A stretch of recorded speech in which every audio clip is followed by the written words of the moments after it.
টুরিস্টের সঙ্গে যদি মনোমালিন্য হয়ে থাকবে, তো আমাদেরকে কিন্তু মানে ট্রাভেল এজেন্টদেরকে কিন্তু সঙ্গে সঙ্গে চিন্তা করতে হবে কিভাবে এটাকে রিকভার করব। সবচেয়ে বড় শিক্ষা আমার কাছে ব্যবহার। তখন কেউই আমাকে ট্যুর অপারেটর বা ট্রাভেল এজেন্ট হিসেবে চেনে না, জানে না। নমস্কার, আমি পবিত্র আর আপনারা দেখছেন আবার পুস্তক। পথের ডায়েরি সিরিজের আজকে দ্বিতীয় পর্ব। আগের পর্বে শুনেছিলাম কৌশিকদার শুরুর গল্প, কিন্তু সব শুরুর গল্প দিয়ে তো একটা গোটা জার্নি হয় না, কারণ তারপরেই আসে জীবনে নানা সংঘাত, অভিজ্ঞতা। আর আজকের এই দ্বিতীয় পর্বে আমরা সেটাকেই তুলে ধরবো বা আড্ডায় জেনে নেব কৌশিকদার কাছ থেকে। নমস্কার দাদা। তো আমরা যেখানে প্রথম পর্বটা শেষ করেছিলাম, তো তারপরেই আসে যে ব্যবসা করতে গেলে বিভিন্ন চ্যালেঞ্জ। তো প্রথম চ্যালেঞ্জটা কি ছিল আর সেটাকে কিভাবে আপনি অ্যাকসেপ্ট করে এগিয়ে গিয়েছিলেন? অন্য আর পাঁচটা ব্যবসায় যে সমস্যা একদম প্রথম দিকে দেখা দেয়, সেরকমই এখানেও আমার প্রথম সবচেয়ে বড় সমস্যা ছিল ক্লায়েন্ট পাওয়া। কেননা তখন কেউই আমাকে ট্যুর অপারেটর বা ট্রাভেল এজেন্ট হিসেবে চেনে না, জানে না, কোনো প্রচার হয়নি। ওই খবরের কাগজ দেখে দু চারজন মাঝে মধ্যে ফোন করতো, আর তাছাড়া বন্ধু বান্ধব, আত্মীয় স্বজন বা বিভিন্ন চেনা জানা সোর্স থেকে আমি সবাইকে বলে কয়ে যেটুকুনি যা লোকজনকে আনতে পারতাম। তো তখন ব্যবসার গতি এত কম ছিল, এমনিতে আগেও বলেছি, আগের দিন যেটা বললাম যে তখন ব্যবসাই কম ছিল, কেননা তখন লোকে খুব একটা ট্যুর করতো না। তখন এত সহজে আজকের মতো চট করে এখানের বুকিং, ওখানের বুকিং, সেখানের বুকিং করে ফেলা যেত না। আবার যেটুকুনি করা যেত সেটুকুনিও করার মতো লোক পাওয়া যেত না। যাই হোক, তার মধ্যেই আমাদেরকে লড়ে চেষ্টা করে অনেক সময় রিকোয়েস্ট করে লোকজনকে ট্যুরে পাঠাতে হতো। এবং আমি একটা জিনিস বলতে পারি যে আমার কিন্তু কখনো এরকম মনে হয়নি যে এই জিনিসটা হবে না। খুব আস্তে হলেও একটু একটু করে আমি কিন্তু ঠিক ব্যবসা পেতে শুরু করেছি। একদম প্রথম থেকেই প্রায় বলতে পারেন আমি কিন্তু ব্যবসা পেতে শুরু করেছি, এবং সেটা ধীরে ধীরে ধীরে ধীরে বেড়েও চলছিল। আরেকটা যেটা ব্যাপার, যেটা আপনি বললেন যে ক্লায়েন্ট, যেটা অবশ্যই এখনো শুনতে পাই যে ক্লায়েন্ট পাচ্ছে না। আর একটা ব্যাপার যেটা কম্পিটিটর, এই কম্পিটিটর কি তখনও ছিল? এখন তো প্রচুর যেমন কম্পিটিটর। তখন কম্পিটিটর তখনও ছিল, তখন কম্পিটিশন কম ছিল, ব্যবসা কম ছিল, কম্পিটিশন কম ছিল, কম্পিটিটরও কম ছিল, কিন্তু কম্পিটিটর অবশ্যই ছিল। এবং দুই একটা ব্যবসা মাঝে মধ্যে আমি যেটা কথাবার্তা বললাম সেটা আমার চেনা জানার মধ্যে দুই একজন অন্য কেউ পেয়ে গেল। বিশেষ করে এগুলো কিন্তু খুব ছোটোখাটো ব্যবসার ক্ষেত্রেই হতো। যেগুলো একটু বড় সেগুলোর ক্ষেত্রে কম্পিটিটর কম ছিল, এটা একটা বড় সুবিধা। তো এই যে ধরুন আপনার এই যে একটা চ্যালেঞ্জ একটা আপনি পার করলেন, আর বিভিন্ন যে প্রতিবন্ধকতা আসছে, তো একটা সময় তো মনে হবে যে হ্যাঁ এবার আমি ঠিক ট্র্যাকে যাচ্ছি, পেয়েছি সবকিছু। এইটা কোন সময় থেকে হতে লাগলো? আমি শুরু করার কিছুদিন পর থেকেই ট্যুর পেতে শুরু করলাম, এটা ঠিক কথা, কিন্তু এক বছর পরে 1998 মোটামুটি মাঝামাঝি থেকে বলতে পারেন আমি এক এক করে পরপর 3-4টে স্কুল কলেজের গ্রুপের কাজ পেতে থাকি। এক্সকারশনস। Yes, excursion. এবং সেই সময় আমরা কিন্তু এক্সকারশনের কাজ অনেক করতাম। এই এক্সকারশনের কাজগুলো কিন্তু আমাকে মনে বল দিল যে হ্যাঁ আমি পারবো। তো দাদা আরেকটা যেটা জিনিস এই সময় মনে হয় যে আমরা একটা শিক্ষা পাওয়া, যে বিভিন্ন পথে পথে চলতে গেলে আমরা এমন কিছু শিক্ষা পাই যে শিক্ষাটাকে সারা জীবনের পাথেয় করে দিই। তো আমাদের কৌশিকদা কি শিক্ষা পেয়েছেন যেটা আজও একদম মন্ত্রের মতন জপেন এবং মেনে চলেন। সবচেয়ে বড় শিক্ষা আমার কাছে ব্যবহার। মানুষের সঙ্গে আমাকে এই ব্যবসা করতে গেলে ব্যবহার ভীষণ ভালো করতেই হবে, ভীষণ বন্ধুত্বপূর্ণ আচরণ করতে হবে, সে যে বয়সের হোক।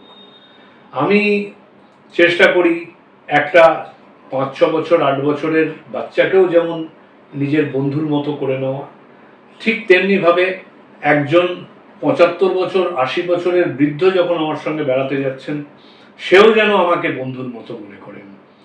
আমি যখন নাকি একটা গ্রুপ ট্যুর নিয়ে যাচ্ছি, সেখানে যে কজন যে বয়সের আছে তাদেরকে তাদের মতো করে তাদের প্রয়োজন আমি যদি মেটাতে সাহায্য করি, তাহলে অটোমেটিক্যালি তাদেরকে আমি আমার বন্ধুর মতো করে গড়ে নিতে পারবো, এবং সেই বন্ধুত্বপূর্ণ ব্যবহার তারা কিন্তু আমাকে মনে রাখবে, আজীবন মনে রাখবে, এবং ভবিষ্যতেও তারা আমার সঙ্গে সফর করবার চেষ্টা করবে, বা তাদের পরিচিত যারা কেউ যখন যাবে তারা আমাকে রেফার করবে।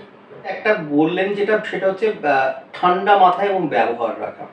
কিন্তু এটা কারো জেনেটিক্যালি খুব ঠান্ডা হয়, ব্যবহার ভালো হয়, কিন্তু কোনো একটা গ্রুপ ট্যুর বা কাস্টমাইজ ট্যুর করতে গেলে অনেক সময় মাথা খুব বিভ্রান্ত হয়ে যায় এবং হটটক হয়েও যায়। তো এইটাকে আপনি কিভাবে মানে করলেন, যেটা আমাদের যারা ব্যবসা করছেন বা আগামী দিনে আসবেন তারা এটা এই রপ্ত করতে পারবে? এটা খুবই একটা ইম্পর্টেন্ট পয়েন্ট আপনি ধরেছেন। আমি প্রথম থেকেই যখন ব্যবসা করি তখন চিন্তা করতাম যে মাথা ঠান্ডা রাখতে হবে, কিন্তু সব সময় যে করতে পেরেছি তা নয়, এবং দুই একটা ক্ষেত্রে আমিও কিন্তু একটু মেজাজ হারিয়ে ফেলেছি, এরকম ঘটনা ঘটেছে, ঘটেনি তা নয়, কিন্তু সেগুলোকে সামহাউ পরবর্তীকালে যখন নাকি পরবর্তীকালে সেই ঘটনার কিছুক্ষণ পরে যখন আমার মাথা ঠান্ডা হচ্ছে বা আমি চিন্তাটা অন্যদিকে টার্ন করাচ্ছি, তখন কিন্তু ভেবে দেখছি যে এটা একটা বড় ভুল করলাম, এবং সেই মুহূর্তে কিন্তু আমি এটাকে কি করে রিকভার করানো যায় এরকম ধরনের একটা চেষ্টা আমি খুঁজে কিছু না কিছু একটা ছোট কোনো কিছু গল্প, এরকম একটা উদাহরণ আমি দিচ্ছি। যেমন ধরুন, এটা খুব সম্ভবত 1999-এর ঘটনা।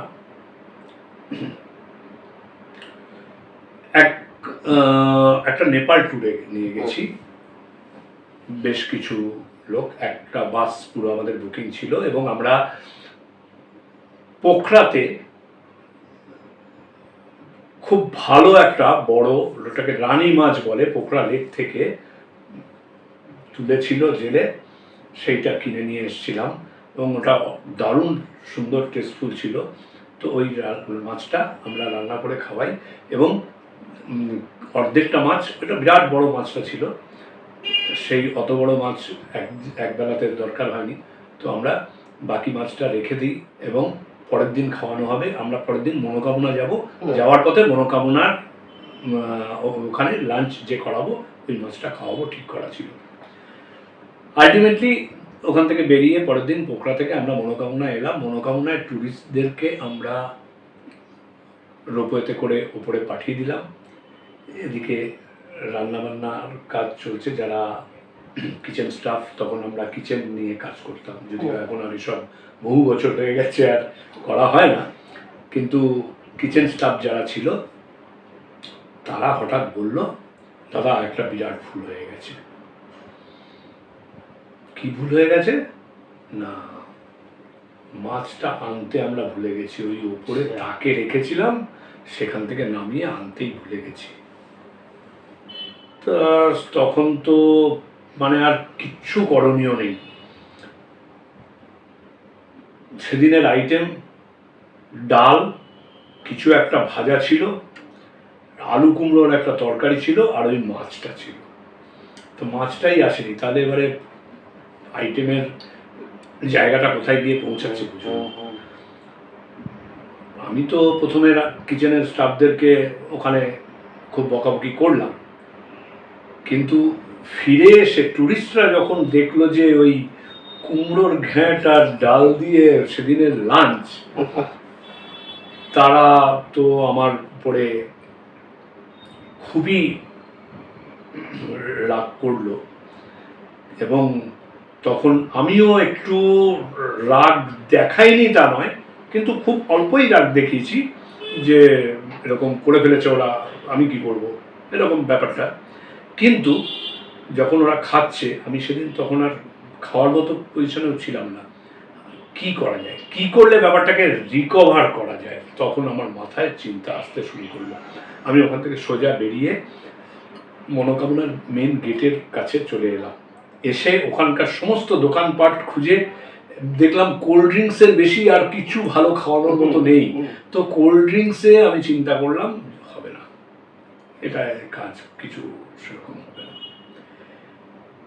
তো আমি অপেক্ষা করে আছি, বাসে উঠে পেছনের দিকে এক কোণে চুপ করে বসে আছি। টুরিস্ট যারা, তারাও মুখ ভার করে আমার দিকে, আমার সঙ্গে বেশি কথাও বলছে না। এরকম করতে করতে কিছু দূর গিয়ে তেল নেওয়ার জন্য এক জায়গায় গাড়িটা দাঁড়ালো। যেখানে দাঁড়ালো সেখানে আমি সঙ্গে সঙ্গে নেমে গেলাম, গিয়ে ওই জায়গাটায় আবার কি পাওয়া যায় দেখতে লাগলাম। দেখলাম ওখানে পেট্রোল পাম্পের সঙ্গেই একটা দোকান আছে, যেখানে নাকি আইসক্রিম পাওয়া যাচ্ছে এবং খুব ভালো কোয়ালিটির আইসক্রিম পাওয়া যাচ্ছে। তা আমার সঙ্গে গোবিন্দ বলে একটি ছেলে, ও সবসময় আমার সঙ্গে সঙ্গে থাকতো। গোবিন্দ, শিগগিরই এখান থেকে আমি দিচ্ছি বিভিন্ন আইসক্রিম, এক একটা এক এক রকমের নিয়ে যাবি, নিয়ে গিয়ে কে কোনটা খাবে দিতে থাক। তো সবাইকে আইসক্রিম খাওয়াতে লাগলো। আর আজকের দিনে যেমন আইসক্রিমটা একটা জলভাত ব্যাপার হয়ে গেছে, কিন্তু তখন কিন্তু তা ছিল না। আইসক্রিমটা কিন্তু তখন একটা বিরাট পাওয়া। টুরিস্টের কাছে এই ধরনের ট্যুরে গিয়ে আইসক্রিম খাওয়াবে কেউ, এটা কেউ ভাবতেও পারতো না।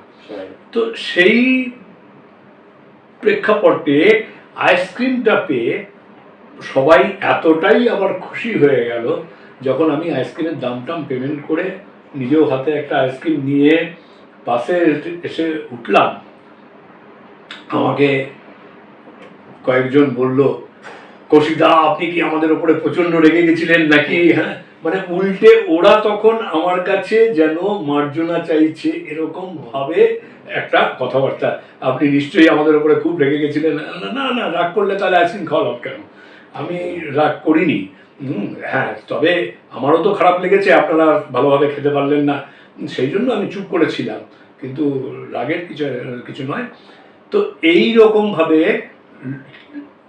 কোনোভাবে কখনো লোকের সঙ্গে, টুরিস্টের সঙ্গে যদি মনোমালিন্য হয়ে থাকে, তো আমাদেরকে কিন্তু মানে ট্রাভেল এজেন্টদেরকে কিন্তু সঙ্গে সঙ্গে চিন্তা করতে হবে কিভাবে এটাকে রিকভার করব। এই রিকভারিটা যদি ভালো হয় তাহলে কিন্তু লোকে ওই খারাপ জিনিসটা আর মনে রাখে না, এবং সারাটা ট্যুর তারপরে কিন্তু যথেষ্ট ভালোভাবে সবাই খুব এনজয় করেছে। এবং আরও একটা ব্যাপার বলি, এই একই ট্যুরে কাঠমান্ডুতে পৌঁছে ওরা দেখলো কোনো হোটেলের রুমের ফ্যান নেই, কোনো রুমে ফ্যান নেই। অ্যাকচুয়ালি হোটেলটায় ওপরের ফ্লোরে উঠতে গিয়ে, সিঁড়িতে উঠতে গিয়ে একটু গরম লেগেছে লোকের, কিন্তু ওখানে কিন্তু এখন গরমটা বেশি হয় একটু, কিন্তু তখন কিন্তু গরম, মানে গরমকালেও গরম লাগতো না। এটা মে মাসের ট্যুর ছিল, কিন্তু তখন কিন্তু কাঠমান্ডুতে গরম লাগতো না, কিন্তু সিঁড়ি দিয়ে উঠেছে তৎক্ষণিক একটু গরম লেগেছে। তো সেটা আবার একটু দু একজন কি ঘরে ফ্যান নেই, তো আমি গিয়ে মালিককে বললাম, মালিক বললো যে বাবা ফ্যান লাগবে, তো এখানে ফ্যান লাগে না। আমি বললাম না, যে করে হোক তোমাকে ফ্যান ব্যবস্থা করে দিতে হবে, হ্যাঁ, তার জন্য তোমার কিছু টাকা লাগে, টাকা নেবে। ও সঙ্গে সঙ্গে কি করলো, এদিক ওদিক থেকে ভাড়া টাড়া করে প্রত্যেকের ঘরে একটা করে ফ্যান লাগিয়ে দিল। আবার লোকে খুশি, মানে আরে বাবা এখানে ফ্যান নেই অথচ ফ্যানের ব্যবস্থা আপনি করে দিয়েছেন। মানে এইরকমভাবে লোকের মনটাকে কিভাবে জয় করা যায় সেটা আমাদেরকে খুঁজে বার করতে হবে। আমি ভুল করতেই পারি, আমার রাগ হয়ে যেতেই পারে, তবে হ্যাঁ, আস্তে আস্তে দিনকে দিন নিজেকে অনেক পাল্টে নিয়েছি।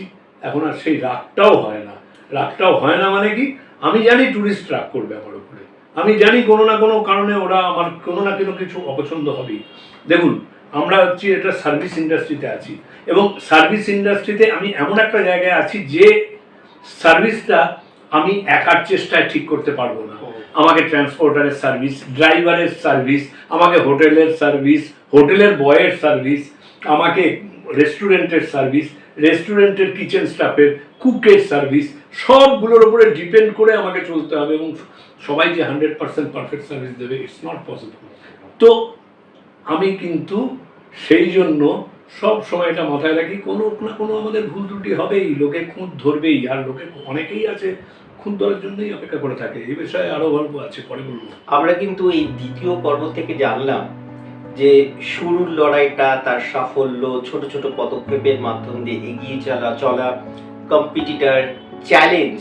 তো এরকম অনেক গল্প কিন্তু আছে, আমরা প্রকাশ করব আবার প্রস্তুতে। আর আমাদের এই পথের ডায়েরিতে সবসময়ের জন্য এই 1 বছর ব্যাপী সঙ্গ দেবেন কৌশিক কর।